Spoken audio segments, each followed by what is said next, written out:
The bride had no one to walk her down the aisle until Steve Harvey heard her story. What happened next? Left 300 wedding guests sobbing and proved that sometimes the family we choose matters more than the family we're born with. It was May 2018, and 24-year-old Jessica Thompson was 3 weeks away from her dream wedding when her world fell apart with a single phone call. Jessica. Her father's voice was cold and distant through the phone. "I've thought about it, and I'm not coming to your wedding." Jessica felt her heart stop. "Dad, what do you mean? I don't approve of Marcus. I don't approve of this marriage, and I won't be part of it. Don't expect me to walk you down the aisle." The line went dead. Jessica stood in her kitchen, staring at the phone, unable to process what had just happened. Her father, Robert Thompson, had been distant since her mother's death 5 years earlier, but she never imagined he would abandon her on the most important day of her life. For years, Robert had struggled with alcoholism and grief. After losing his wife to cancer, he had become bitter, isolated, and increasingly resentful of Jessica's happiness. In his twisted thinking, her joy felt like a betrayal of her mother's memory. Jessica had tried everything to maintain their relationship. She had invited him to family dinners, included him in wedding planning, and begged him to get help for his drinking. But Robert had pushed her away at every turn, and now he was making the ultimate rejection. For 3 weeks, Jessica cried herself to sleep every night. Her fiancé Marcus tried to comfort her, suggesting his father could walk her down the aisle instead. But Jessica had dreamed of this moment since she was a little girl, and it had always included her father. "I don't know what to do," Jessica told her best friend and maid of honor, Lisa. "I can't imagine walking down that aisle alone." "Then don't," Lisa said. "What about your uncle, or Marcus's dad?" "It's not the same," Jessica sobbed. "I wanted my father to be proud of me. I wanted him to hand me over to Marcus with his blessing. I wanted him to tell me he loved me." Lisa watched her best friend's heart break and made a decision that would change everything. That night, Lisa sat down at her computer and wrote a letter to the Steve Harvey show. She had heard that Steve sometimes helped people with family problems, and Jessica's story seemed like exactly the kind of thing that would move him to action. "Dear Mr. Harvey," Lisa wrote, "my best friend Jessica is getting married in 2 weeks, and her father just told her he won't walk her down the aisle. Jessica is the most loving, kind person I know, and she doesn't deserve this heartbreak. I know this is a long shot, but Jessica watches your show every day and always says you remind her of the father she wishes she had. Is there any way you could help?" Lisa included Jessica's full story: Nita, her mother's death, her father's alcoholism, and his cruel abandonment just weeks before the wedding. She never expected a response. 3 days later, Lisa's phone rang. "Is this Lisa Martinez?" an unfamiliar voice asked. "Yes, this is Lisa. This is Janet Miller from the Steve Harvey Show. We received your letter about your friend Jessica, and Mr. Harvey would like to help." Lisa nearly dropped the phone. "Are you serious?" "Very serious." Mr. Harvey was deeply moved by Jessica's story. He wants to know if Jessica would be open to having him walk her down the aisle. Lisa started crying. "I think she would be honored. There's just one condition," Janet continued. "We'd like to surprise her. Can you help us coordinate this without Jessica knowing?" What followed was the most elaborate and heartwarming conspiracy Lisa had ever been part of. Steve Harvey's team worked with Lisa to learn everything about Jessica's wedding. They contacted the venue, spoke with the wedding planner, and even reached out to Marcus to get him involved in the surprise. The plan was simple, but required perfect timing. Steve would arrive at the church just before the ceremony and surprise Jessica in the bridal suite. If she agreed, He would walk her down the aisle in place of the father who had abandoned her. On the morning of Jessica's wedding, she woke up with a mixture of excitement and heartbreak. This should have been the happiest day of her life, but her father's absence felt like a physical wound. As Jessica got ready at the church, surrounded by her bridesmaids, she tried to focus on the joy of marrying Marcus rather than the pain of her father's rejection. Jessica, her wedding planner, knocked on the door. "There's someone here who wants to meet you before the ceremony."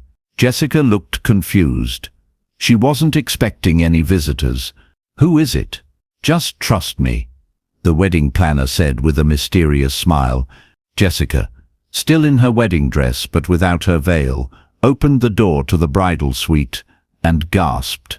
Steve Harvey stood in the hallway, wearing an elegant black tuxedo and holding a beautiful bouquet of white roses. "Jessica," Steve said with his warm smile, "I heard you might need someone to walk you down the aisle." Jessica covered her mouth with her hands and started crying immediately. "Mr. Harvey, what are you doing here?" "I'm here because your best friend Lisa wrote me a letter about a beautiful young woman whose father made a terrible mistake. And I'm here because no bride should have to walk down the aisle alone." Jessica couldn't speak through her tears. Steve stepped into the bridal suite and closed the door behind him. "Jessica, I know I'm not your father, and I can't replace him, but if you'll have me, I would be honored to walk you down that aisle and give you away to the man you love." "I can't believe this is real," Jessica whispered. "It's real, baby girl. Your friend Lisa loves you enough to ask for help, and you clearly deserve to have someone in your corner on your wedding day." Jessica hugged Steve, not caring if she wrinkled her dress. "Why would you do this for someone you don't even know?"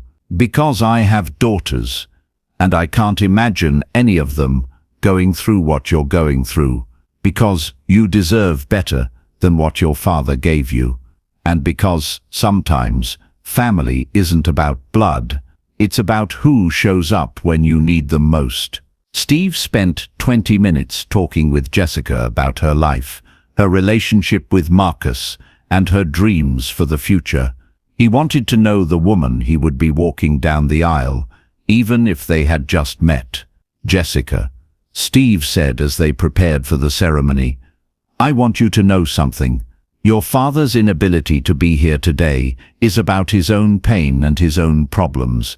It has nothing to do with your worth as a daughter or as a person." "But what if I did something wrong?" "No," Steve interrupted gently.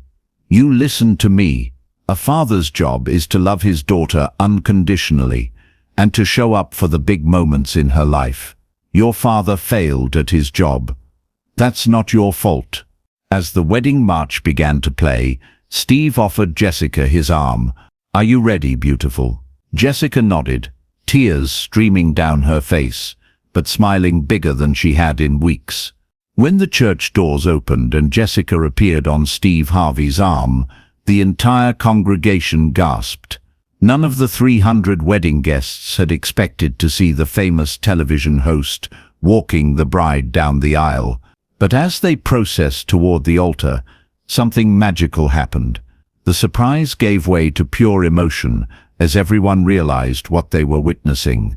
Narat, an act of incredible kindness from a stranger who had chosen to step in when Jessica's own father had stepped out. Marcus stood at the altar with tears in his eyes, not just because his bride looked beautiful, but because someone had cared enough to make sure she felt loved and supported on their wedding day. Halfway down the aisle, Steve leaned over to Jessica and whispered, "Your daddy doesn't know what he's missing. You are absolutely radiant." When they reached the altar, the minister asked, "Who gives this woman to be married?" Steve looked out at the congregation, then at Marcus, and finally at Jessica. "As someone who met this remarkable young woman only an hour ago, but can already see her beautiful heart, I am honored to give Jessica away today. But I want everyone here to know that I'm not giving her away because she belongs to anyone. I'm standing here because Jessica deserves to have someone in her corner, someone who believes in her love, and someone who knows that Marcus is getting an incredible gift. Steve then turned to Marcus. Young man, you take care of this woman. She has been through enough heartbreak for one lifetime. Yes, sir, Marcus said, his voice thick with emotion. I promise. As Steve placed Jessica's hand in Marcus's, he whispered to both of them, this is what family looks like, people who choose to love and support each other. Steve took his seat in the front pew, and the ceremony continued. But there wasn't a dry eye in the church. Even the photographer was crying behind his camera. After the ceremony, as guests mingled during the reception, many approached Steve to thank him for what he had done. Mr. Harvey, Jessica's grandmother said, you didn't just walk Jessica down the aisle today, you restored her faith that there are still good people in the world. But perhaps the most meaningful moment came when Jessica and Marcus had their first dance. Steve watched from his table, and Jessica caught his eye and mouthed, thank you, across the dance floor. Later that evening, Jessica approached Steve during the reception. Mr. Harvey, I don't know how to thank you for what you did today. You don't need to thank me, Jessica. You just need to be happy. Will you dance with me? Jessica asked. I never got to have a father-daughter dance, but if you're willing, Steve stood up immediately. It would be my honor. As they danced to What a Wonderful World, Steve spoke quietly to Jessica. Jessica, I want you to remember this feeling. I want you to remember that you are loved, you are valuable, and you deserve every happiness life has to offer. I will, Jessica promised. And Mr. Harvey, you'll always be part of my family story now, and you'll always be part of mine. 6 months later, Jessica sent Steve a thank you card with photos from her wedding day. Inside she had written, Dear Mr. Harvey, not only did you walk me down the aisle, you showed me what a father's love should look like. Marcus and I are expecting our first baby, and if it's a girl, her middle name will be Stephanie in your honor.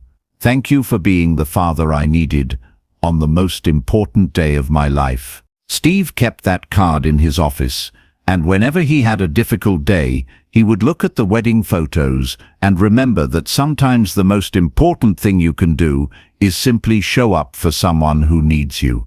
Jessica's father never reached out to apologize or to reconcile, but Jessica learned that his absence had made room for something even more beautiful, the kindness of a stranger who became family through a single act of love. The wedding video, which Jessica later shared with Steve's permission, became viral inspiration for millions of people who had experienced similar family disappointments. It reminded viewers that family isn't always about biology. It's about who chooses to love and support you when you need it most. If this incredible story of chosen family and unexpected kindness moved you, please subscribe and hit that thumbs up button. Share this video with someone who has chosen to be family to you, or someone who needs to know that their worth isn't determined by those who failed to love them properly. Have you ever had someone step in when your biological family let you down? Let us know in the comments, and don't forget to ring that notification bell for more amazing stories about the families we create and the love that chooses us back.